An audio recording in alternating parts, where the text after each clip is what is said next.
let's go ahead and discuss all the books I somehow managed to read this past September. Hi everyone, welcome back to my channel. My name's Anna, and today I'm going to go through the 11 books, and I say that with a grain of salt because there are quite a few short novellas in there that I somehow managed to read this past month.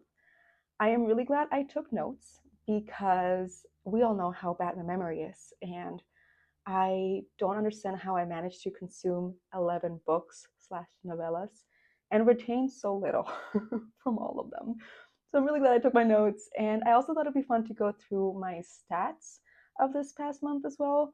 I am so glad I made the choice to use both StoryGraph and Goodreads this year because although I love Goodreads simply for the fact that it's nostalgic, I've been using Goodreads since 2011, I believe, or 2012.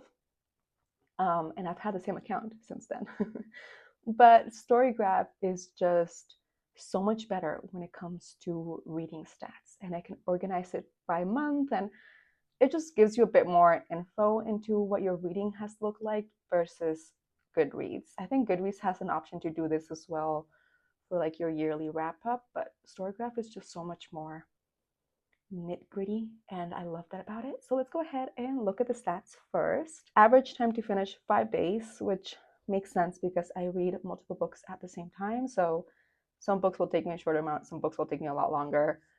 I'll be reading 3 books at the same time, but we'll finish one in 2 days, and then the other one will take me 2 weeks, just depending on what mood I'm in. And speaking of moods, it tells you, I'll have like a little picture on the screen of the graph that it gives you, and it says that my books were mostly reflective, adventurous, and mysterious. I guess we'll see because I don't really remember what I read. Page number, this is where I expose myself. I only read 3 books that were over 300 pages, and the rest, so the other 8 books, were under 300 pages. That's why I managed to read 11. I'm also actively going to school and had to go back home and visit family, and yeah.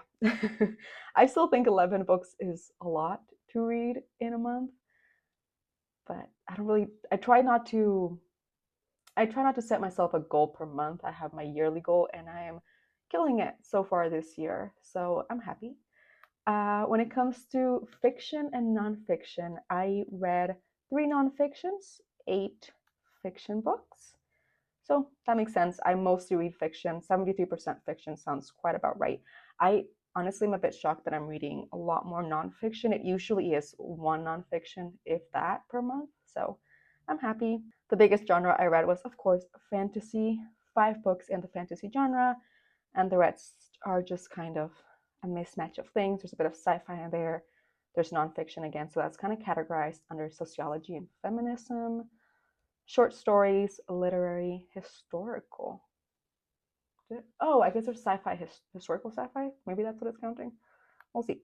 Okay, and next we have the format. I listen to a lot of audiobooks, as I said. So 55% of the books I read were audiobooks, 36% were digital, and only 9% were physical books.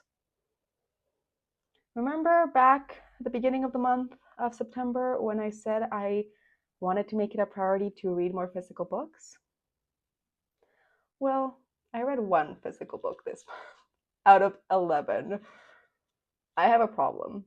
I have no excuse. I have loads of physical books. I could be reading them, but for some reason, I just find it so much easier to reach for my Kindle and to reach for an audiobook. I mean, the audiobook goes without say. It's so nice to be able to listen to a book whilst I'm walking to class, whilst I'm waiting for class, whilst I go to the gym, when I'm on the bus to go visit home, like just so many different things. When I'm out walking, when I'm grocery shopping, when I'm washing clothes, when I'm washing dishes, like when I'm showering, when I'm getting ready in the morning. It's just so much easier to listen to audiobooks than to have the physical book propped up all the time or to carry it around with me. But I do wish I had read more physical books, or at least half and half between physical and ebooks. I didn't. I miserably failed, but I will try to continue throughout the year. I'll just try to continue to pick up my physical books. Please, please. All of my books this month were in English. Yeah. Oh, I thought I read something in Spanish, but I guess I didn't. I'm gonna try to read more in Spanish as well. But yeah, all my books were in English. And I had an average rating of 3.86, which I think is pretty good. I didn't give a single book less than 3 stars. So overall, I would say it was a really good reading month. I ended up enjoying myself quite a bit, and I'm really happy with everything I read. So now let's go ahead and jump straight into the actual books, what I read this month. I have them by chronological order of how I finished them. So, and I think I'm just going to follow that because if I try to categorize them by favorite to least favorite, my brain will explode. So, first book I read was entitled, and I listened to this as an audiobook. I think this was a very necessary read and a great discussion as a whole around misogyny and male privilege, specifically white cis male privilege, and how it affects women in all aspects of life. It talks about a little bit of everything.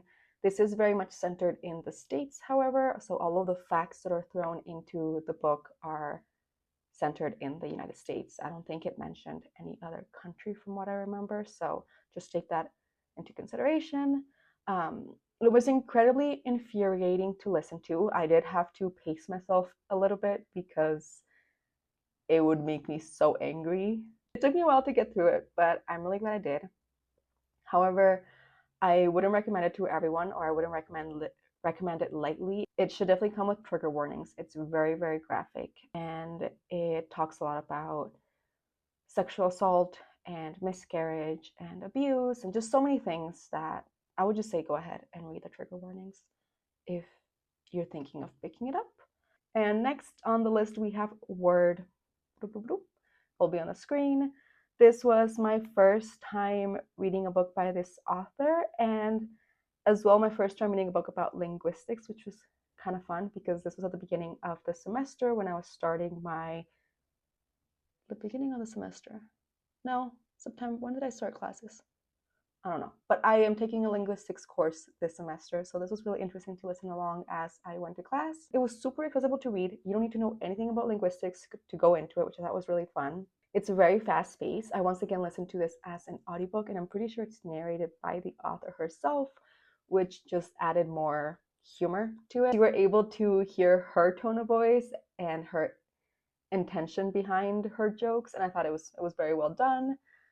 It was a great discussion around the English language only and the effects it has on women and how we view women. Once again, this is mostly centered around maybe the States and Canada. It mentions a little bit about different variations of English across the world, and it very, very briefly will mention tiny little facts about other languages, but it's mostly centered around English and English in North America. It made me think a lot about words that we use day to day without even thinking. I just thought it was a great way to approach the subject of linguistics and then how that ties to feminism and how women are treated in the world we live. So yeah, I would recommend it. So yeah, I think that's that on that one. Next, I read Coltish by the same author, and I struggled so much more with that one for some reason. I'm not gonna lie, I ended up skimming through a lot of it. I don't think it's the book's fault necessarily. I am just not very much interested in cults. And it was more talking about modern cults. So think crazy, like think diet culture and exercise, fitness, people who take it too far, and money, like pyramid schemes and that kind of stuff. So it was talking mostly about modern cultish communities or cultish groups. And I'm just not really interested in cults as an overall subject. So I think it just wasn't the book for me. And yeah, I can see why a lot of people would like it though. It was very easy to read, just wasn't the best book for me. And I was interested in reading her other book, The Magic of Overthinking. Something like that. It'll be on the screen. But thankfully, Emily here on YouTube from Books with Emily Fox read it before I did, and due to her review, I will be skipping it because it sounds like it is a memoir catfishing as a nonfiction. So I'm gonna go ahead and skip that one. I think I'm done with the author for now, but I did really like and recommend Word.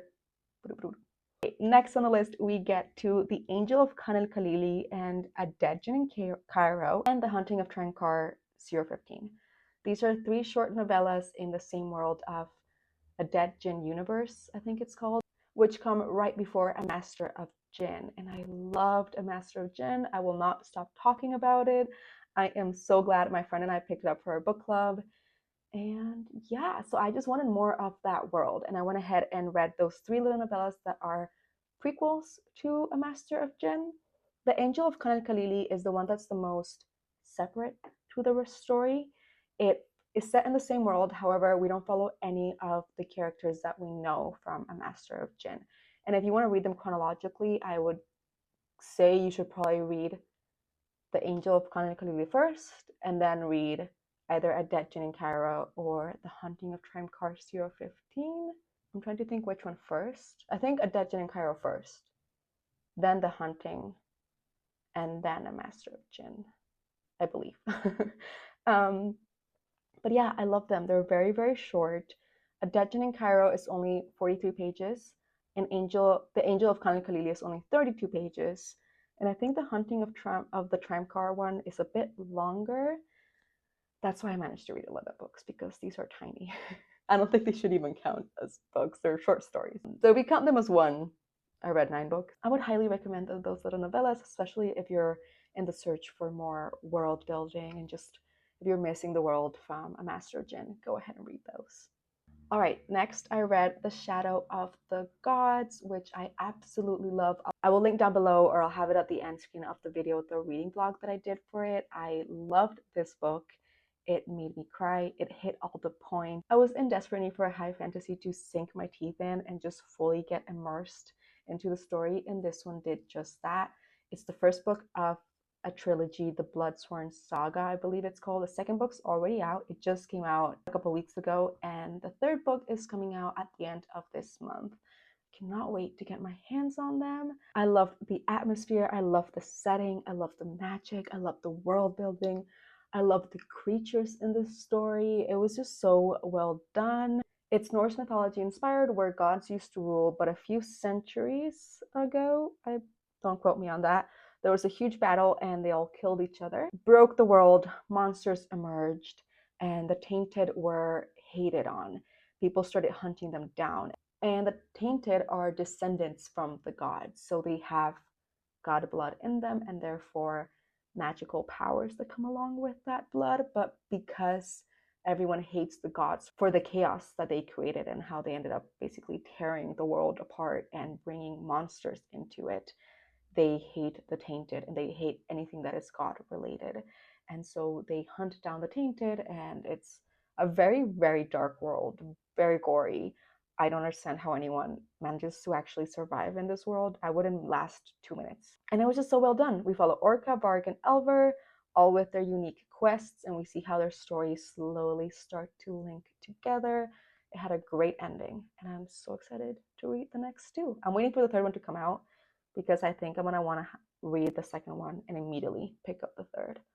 But yeah, I would highly recommend The Shadow of the Gods. And if you want a more in-depth and live reaction to me reading it, then I'll link the vlog down below. Oh, also, I got a really cute new mug. Is it a bear? It's a bear, right? I would say it's a bear. But then that looks like un venado cola blanca. It's not a deer, right? No, I would have antlers. It's a bear. It's a cute bear. Oh, and The Shadow of the Gods was the only physical book I read. To be fair, it's pretty chunky. But there's no excuse. Next, I listened to Anybot as an audiobook. This book, it's dystopian sci-fi, not too far from our reality, scarily enough, which I think made it 10 times more terrifying. And it's basically a Black Mirror episode in a book. So if you've seen Black Mirror, you get the gist. It's set in a not so distant future where there are 3 kinds of robots you can purchase. There are cleaners, nannies, and sex bots.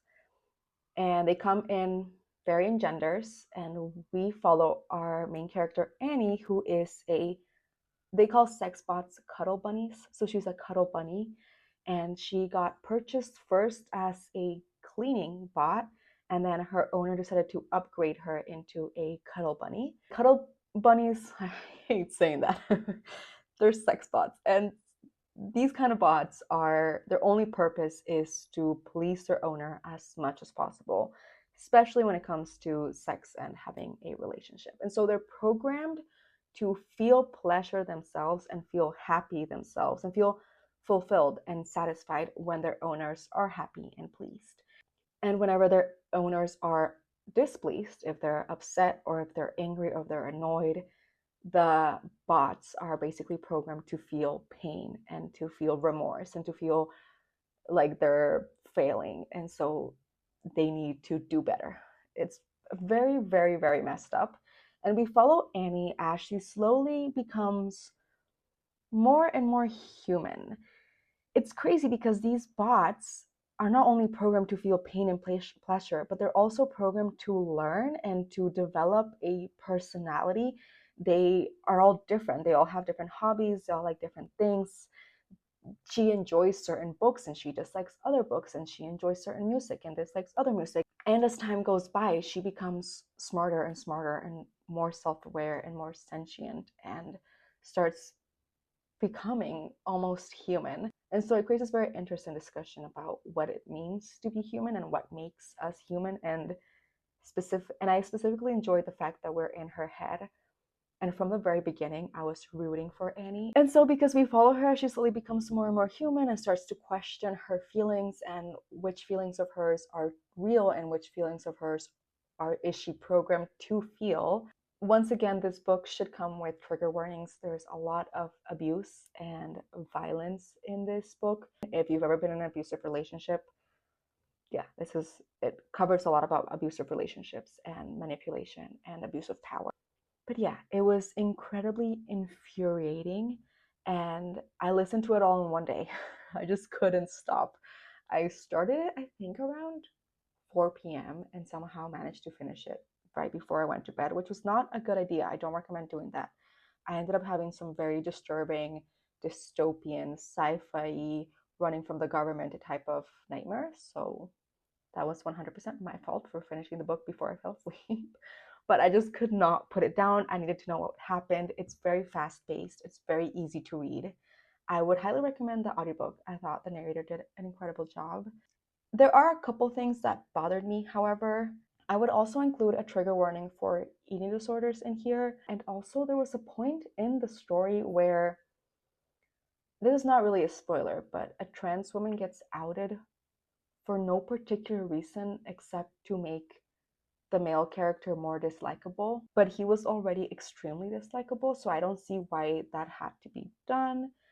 And the ending felt a little bit underwhelming. I did wish there had been a bit more to it. The ending was what felt the least Black Mirror-ish, if that makes sense. I feel like Black Mirror went all out when it came to their plot, and Any Bot did it until the very end, and then it just kind of took the safe route out. Like, I'm not gonna lie, I kind of wished it'd been a little bit more dramatic, a little bit more satisfying. And if you have read it, please let me know down in the comments below so we can discuss. I need to talk about it with someone, but I also don't feel comfortable really recommending it to any of my friends or family members. So please let me know if you have read it and we can discuss. Next on the list, we have Somewhere Beyond the Sea. I also filmed a little reading vlog, art vlog for this book, so I'll link it down below if you want more of a in-depth and a live reaction. It also features a sloth, and multiple cats. So if that sounds like something you'd like, go ahead and give it a watch. But I did end up overall really enjoying this book. It's the sequel to The House in the Cerulean Sea. As per usual, I enjoyed the first book a little bit more than the second book, but I still had a pretty good time. It was a bit jarring to start off with because I went straight from Annie Bot into Somewhere Beyond the Sea, and that was very drastic change. Complete opposite spectrums, going from a dark dystopian, very, very messed up world to a very bright fantasy. Of course, it also has a lot of dark themes in there, but it's done in a lot more of a bright and heartwarming way with a really cute humor. And there's a romance, and yeah, I think it's a great discussion around adoption and queerness and fighting against discrimination and finding power and hope and love. It was so magical. The imagery was done very, very well, in my opinion. I had an overall really good time, and it had one of those perfect happily ever after endings. So that's something that you enjoy in a book where there are no high stakes. You know that even when it starts getting bad, it will end well. This was the least stressful book, especially after reading Anipod, where I was on the edge of my seat the whole time. I would almost describe it as a children book for adults, if that makes sense, or a middle grade, very YA book, but for adults.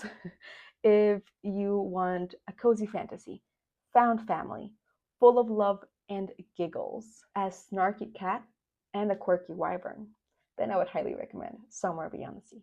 However, if any of you guys have read it, can you please let me know what you thought of the ending? Not the ending, but the 80 to 90% mark, 75 to 90% mark, because I felt a little bit cheated by it. I just thought that plot twist at the end, I don't know.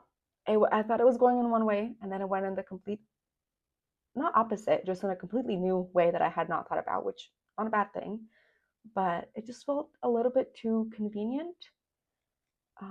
Yeah, I did like it. I'm just a bit confused or intrigued. I don't really know how I feel about it. So if you've read it, please let me know. However, and I also think it would be really fun to get a little side novella from Zoe's point of view, maybe a little prequel.